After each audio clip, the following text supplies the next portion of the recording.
তো গাইজ আমি একটা সিরিজ স্টার্ট করতে যাচ্ছি, যেটা হচ্ছে ঘাটাল বেস্ট স্ট্রিট ফুড। যারা আমার মতো সারাক্ষণ রেস্টুরেন্ট এফোর্ড করতে পারো না, স্ট্রিট ফুডের উপর ডিপেন্ডেন্ট, বা ঘাটালে এসেছো কিছু খাবার প্ল্যান করছো, এই ভিডিওটা তাদের জন্য। প্রথমেই জানিয়ে রাখি, আমি কোনো প্রফেশনাল ফুড ব্লগার নই, শুধু জানি কোন জিনিসটা ভালো, তাই তোমাদের সাথে শেয়ার করছি। তো চলো শুরু করা যাক। প্রথমে আমরা চলে এসেছি দুলালদার মোমো দোকান। যারা জানো না তাদেরকে বলে রাখি, আমার খাওয়া ঘাটালের বেস্ট মোমো বানায় এই কাকু প্লেটে 6 পিস মোমো, 2 রকমের চাটনি আর স্যুপ দেয়, দাম মাত্র 50 টাকা। আমরা গিয়ে 2 প্লেট মোমো অর্ডার করি। ছোটবেলা থেকে আমি কাকুর হাতের মোমো খেয়ে এসেছি, শুধু দামটাই বেড়েছে কিন্তু স্বাদ একই রকম আছে। যারা যারা ঘাটালে থাকা দুলালদার মোমো খেয়েছো আমাকে কমেন্টে নিশ্চয়ই জানাবে। এরপর কাকু আমাদের স্যুপ দিয়ে দেয়, স্যুপটারও একই স্বাদ রয়ে গেছে ছোটবেলা থেকে।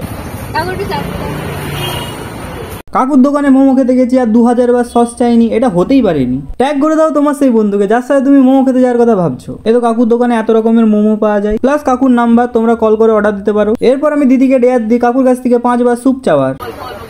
না ভর্তি চাই। গরমকালে গরম গরম স্যুপ। এরপর দিদি অনেক কষ্ট করে 4 নম্বর গ্লাস চেয়ে ফেলে এবং কাকু বুকে পাথর চেপে দিদিকে 4 নম্বর গ্লাস দিয়ে দেয়। 4 নম্বর গ্লাস খাওয়ার পর ও ডেয়ার কুইট করে দেয় এবং এরই সাথে ও ডেয়ার হেরে যায়।